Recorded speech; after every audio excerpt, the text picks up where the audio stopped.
Gave me the worst room on the family trip. They didn't know I owned the hotel. I decided to keep quiet and observe the annual family reunion. It was a tradition my mother insisted on maintaining, though for me it always meant a weekend of constant comparisons and cutting remarks.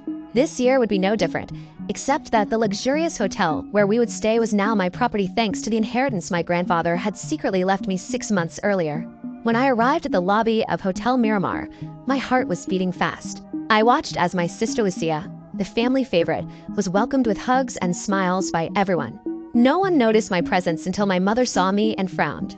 "I thought you wouldn't come, Carmen," she said, not bothering to hide her disappointment. "I wouldn't miss our family reunion for anything in the world," I replied with a smile that didn't reach my eyes. My brother-in-law Roberto, Lucia's husband, looked me up and down, evaluating my outfit as always. "Seems like the graphic design business isn't so lucrative after all," he commented with a mocking smile. If only they knew. My small company was now a respected agency with international clients, but I never bothered to correct their assumptions. What hurt me most was the secret I kept. This 5-star hotel, with its impeccable gardens and ocean view, now belonged to me.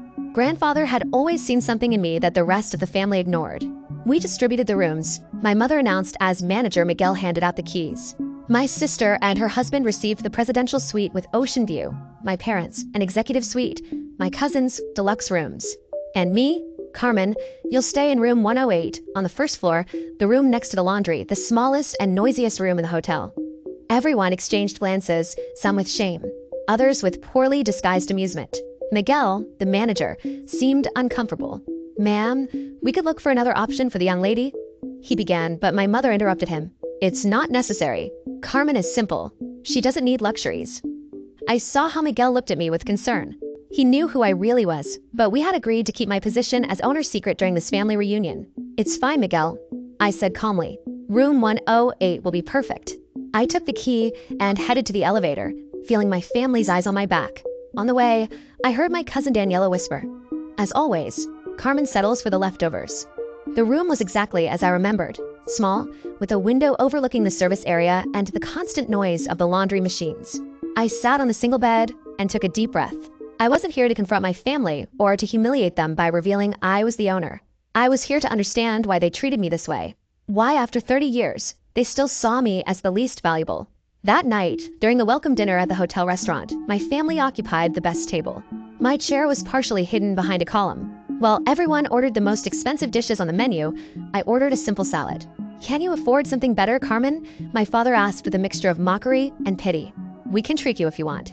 The salad is fine. Thank you," I replied, maintaining my dignity. The conversation revolved, as always, around Lucia's achievements. Her recent promotion at the bank, her new house in the exclusive neighborhood. Our Lucia always knew what she wanted, my mother said proudly. Not like Carmen, who wasted her life with a strong business. The head chef approached our table to personally greet the guests. Upon seeing me, he made a small bow that didn't go unnoticed. "Was the salad to your liking, Miss Carmen?" he asked respectfully. "Delicious, Antonio." "Thank you," I replied.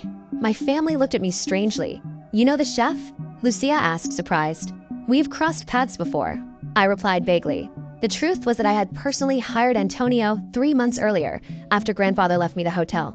The night progressed, and with each glass of wine, the comments directed at me became more cutting. The secret I kept was weighing on me more and more. Should I reveal the truth? What would they do if they knew that every insult, every humiliation occurred under my own roof? Miguel approached discreetly. "Miss Carmen, there's an urgent matter that requires your attention," he said quietly. "If you don't want to wait for part 2, you can watch the full story on my YouTube channel. Just click on share and then more, and then click on the YouTube link here in my profile, or search for the Flag Stories Reddit channel on YouTube."